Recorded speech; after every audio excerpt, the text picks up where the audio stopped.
नमस्कार, मैं सरोज कुमारी, सह आचार्य राजनीति विज्ञान, राजकीय महाविद्यालय नौहर। आज हम बीए पार्ट सेकंड के पेपर सेकंड के अंतर्गत टॉपिक राष्ट्रपति की संकटकालीन शक्तियाँ, बीए सेकंड का टॉपिक राष्ट्रपति की संकटकालीन शक्तियाँ पढ़ेंगे।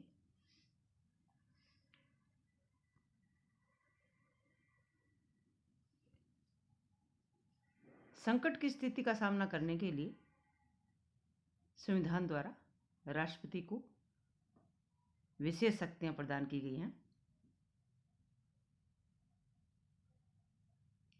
और राष्ट्रपति की ये संकटकालीन शक्तियां इन वर्षों में विशेष विचार विमर्श का और संशोधन परिवर्तन का विषय रही हैं, आलोचनाओं का विषय भी रही हैं। तो राष्ट्रपति की ये जो संकटकालीन शक्तियां हैं 3 प्रकार की हैं। पहला है युद्ध, बाहरी आक्रमण या सशस्त्र विद्रोह की स्थिति में संकटकालीन व्यवस्था, जो अनुच्छेद 352 में दी गई है। दूसरी है राज्यों में संवैधानिक तंत्र के विफल होने से उत्पन्न संकटकालीन अवस्था, अनुच्छेद 356। और वित्तीय संकट या वित्तीय संकटकालीन व्यवस्था अनुच्छेद 360 के अंतर्गत दी गई है। तो 3 तरह की इमरजेंसी पावर्स हैं राष्ट्रपति की। आपातकालीन शक्तियाँ 3 प्रकार से हो सकती हैं, उनका प्रयोग 3 अनुच्छेदों के माध्यम से दिया गया है। पहला आता है युद्ध, बाहरी आक्रमण या सशस्त्र विद्रोह की स्थिति में संकटकालीन व्यवस्था, अनुच्छेद 352 के अंतर्गत। मूल संविधान के अनुच्छेद 352 में व्यवस्था थी कि यदि राष्ट्रपति को अनुभव हो कि युद्ध, बाहरी आक्रमण या आंतरिक अशांति के कारण भारत या उसके किसी भाग की शांति या व्यवस्था नष्ट होने का भय है, तो यथार्थ रूप में इस प्रकार की परिस्थिति उत्पन्न होने की आशंका होने पर राष्ट्रपति संकटकालीन व्यवस्था की घोषणा कर सकता था और संसद की स्वीकृति के बिना भी यह 2 माह तक लागू रहती।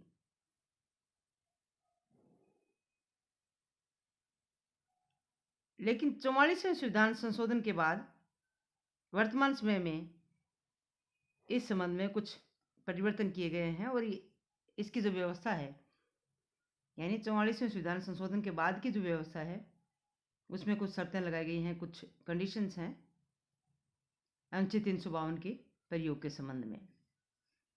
इसमें पहला है इस प्रकार का आपातकाल युद्ध, बाहरी आक्रमण या सशस्त्र विद्रोह अथवा इस प्रकार की आशंका होने पर ही घोषित किया जा सकेगा। केवल आंतरिक अशांति के नाम पर आपातकाल घोषित नहीं किया जा सकेगा। यानी आंतरिक अशांति के नाम पर अनुच्छेद 352 का प्रयोग नहीं हो सकेगा, आपातकाल का प्रयोग नहीं हो सकेगा। तो पहली शर्त है कि युद्ध, बाहरी आक्रमण या सशस्त्र विद्रोह या इस प्रकार की आशंका होने पर ही घोषित किया जाएगा। आंतरिक अशांति के नाम पर ऐसा संभव नहीं हो सकेगा। पहली शर्त जो है 44वें संविधान संशोधन द्वारा लगाई गई है। दूसरा है राष्ट्रपति द्वारा अनुच्छेद 352 के अंतर्गत आपातकाल की घोषणा तभी की जा सकेगी जबकि मंत्रिमंडल लिखित रूप में राष्ट्रपति को ऐसा परामर्श दे।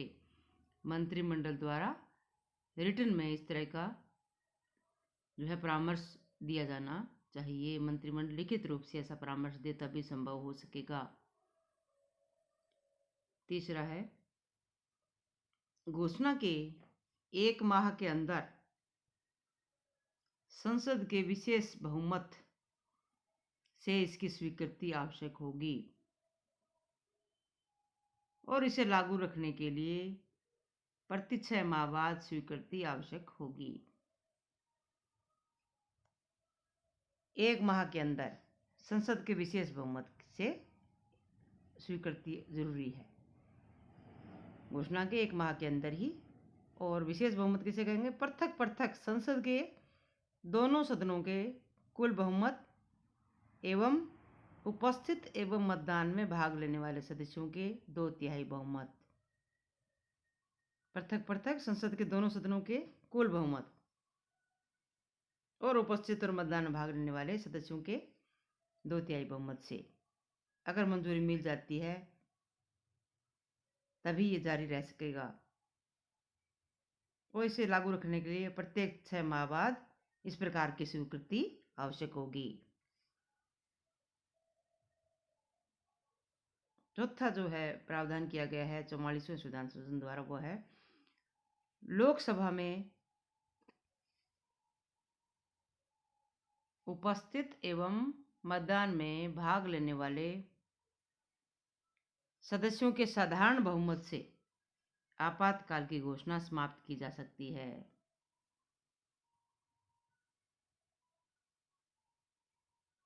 आपातकाल पर विचार हेतु लोकसभा की बैठक लोकसभा के 1/10 सदस्यों की मांग पर अनिवार्य रूप से बुलाई जाएगी।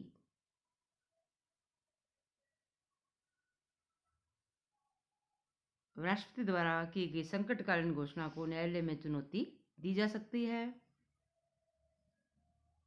और राष्ट्रपति का ये जो प्रावधान है या राष्ट्रपति की ये जो घोषणा है ये पूरे देश में या देश के कुछ हिस्सों में लागू की जा सकती है।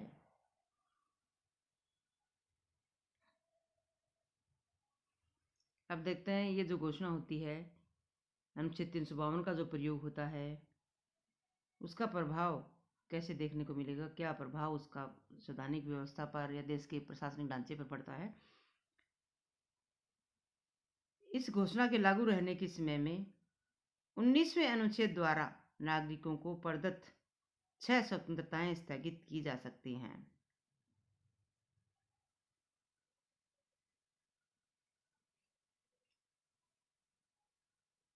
मूल संविधान में व्यवस्था थी कि संकट काल के समय नागरिक और मौलिक अधिकारों की रक्षा के लिए न्यायालय में नागरिकों को मौलिक अधिकार की रक्षा के लिए न्यायालय की शरण लेने का अधिकार भी नहीं है। लेकिन 44वें संवैधानिक संशोधन के आधार पर व्यवस्था की गई है कि आपातकाल में भी व्यक्ति के जीवन और शारीरिक स्वाधीनता के अधिकार को समाप्त या सीमित नहीं किया जा सकेगा। ये बड़ी बात है। 44वें संविधान संशोधन द्वारा कहा गया है कि आपातकाल में भी व्यक्ति के जीवन और शारीरिक स्वाधीनता का जो उसका व्यक्तिगत स्वतंत्रता का उसका जो अधिकार है उसे समाप्त या सीमित नहीं किया जा सकेगा। लेकिन इसके अतिरिक्त अन्य अधिकारों की रक्षा के लिए नागरिक न्यायालय की शरण नहीं ले सकेंगे। और राष्ट्रपति इस संकट काल के समय संसद को राज्य सूची के विषयों पर भी कानून बनाने का अधिकार दे सकता है। राष्ट्रपति केंद्र और राज्यों के बीच आय के वितरण में भी परिवर्तन कर सकता है।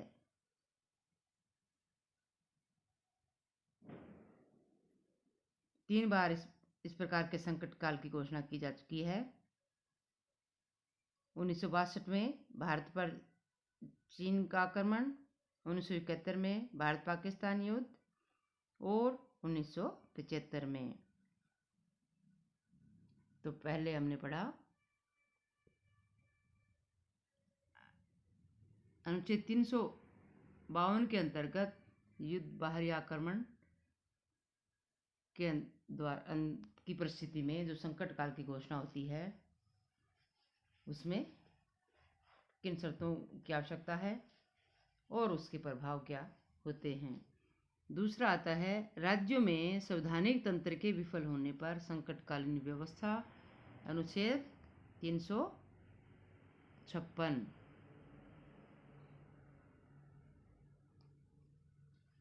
राज्यों में संवैधानिक तंत्र के विफल होने से उत्पन्न संकटकालीन अवस्था। संविधान के द्वारा संघीय सरकार को यह उत्तरदायित्व सौंपा गया है कि वह देखे कि प्रत्येक राज्य की सरकार संविधान के उपबंधों के अनुसार चलाई जा रही है। अनुच्छेद 356 के अनुसार राष्ट्रपति को राज्यपाल के प्रतिवेदन पर या अन्य किसी प्रकार से समाधान हो जाए कि ऐसी परिस्थिति पैदा हो गई है कि राज्य का शासन संविधान के उपबंधों के अनुसार नहीं चलाया जा सकता है, तो वह संकट काल की घोषणा कर सकता है।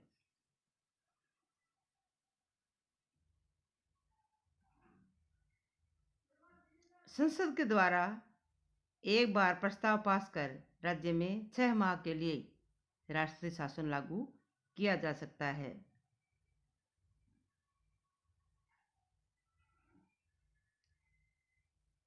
चौवालीसवें संविधान संशोधन से पहले राज्य में राष्ट्रपति शासन की अधिकतम अवधि 3 वर्ष थी, लेकिन अब इस व्यवस्था में परिवर्तन किया गया है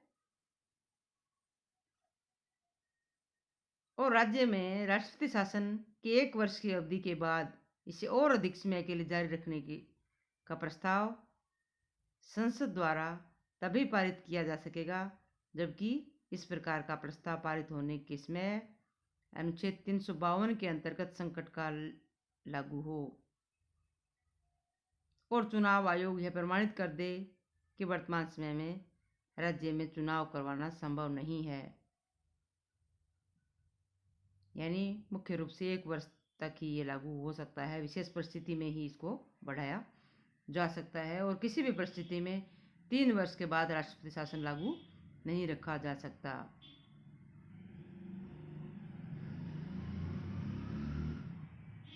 यानी 1 वर्ष तक ही मेन रूप से जो है लागू होता है 352 और 1 वर्ष के बाद संसद प्रस्ताव द्वारा पास कर दे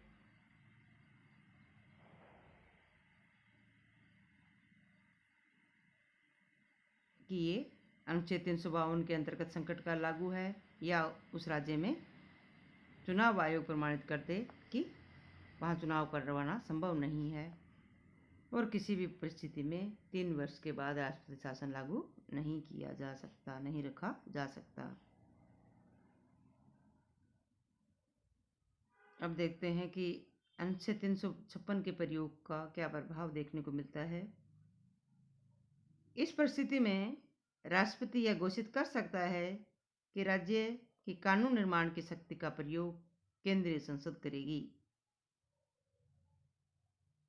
राष्ट्रपति राज्यपाल सहित राज्य के किसी भी अधिकारी की शक्तियों को अपने हाथ में ले सकता है।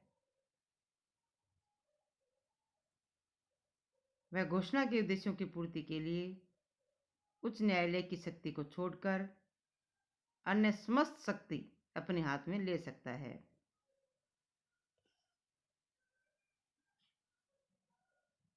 जब लोकसभा की बैठकें नहीं हो रही हों उसमें राष्ट्रपति राज्य की संचित निधि में से व्यय का आदेश दे सकता है और उसके द्वारा अध्यादेश भी जारी किया जा सकता है। संकट की अवधि में राष्ट्रपति संविधान के अनुच्छेद 19 के द्वारा प्रदान की गई स्वतंत्रताओं पर रोक लगा सकता है और उसके द्वारा संवैधानिक उपचारों के अधिकार को भी स्थगित किया जा सकता है।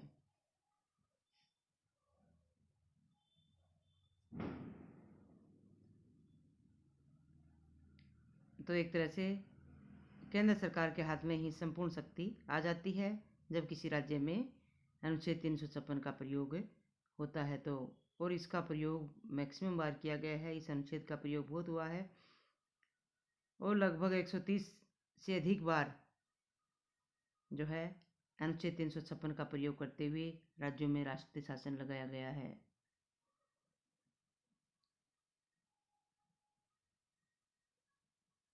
अब आता है वित्तीय संकट या वित्तीय आपातकाल, अनुच्छेद 360 के अंतर्गत। अनुच्छेद 360 के अनुसार जब राष्ट्रपति को यह विश्वास हो जाए कि ऐसी परिस्थितियां उत्पन्न हो गई हैं कि जिनसे भारत के वित्तीय स्थायित्व या साख को खतरा है, तो वह वित्तीय संकट की घोषणा कर सकता है।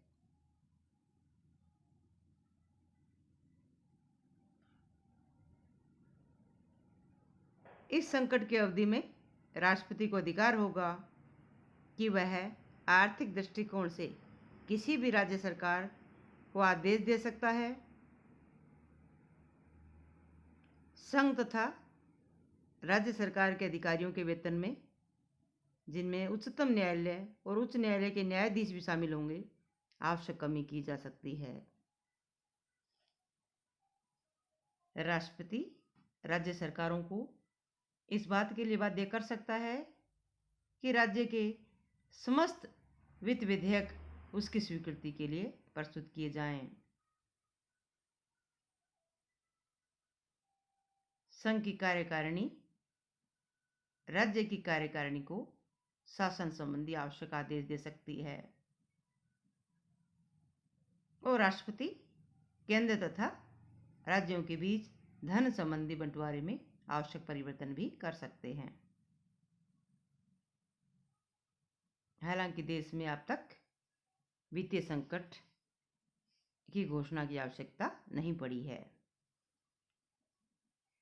तो आज हमने राष्ट्रपति की संकटकालीन शक्तियों को पढ़ा, जो अनुच्छेद 352, 356 और 360 के तहत दी गई हैं। धन्यवाद।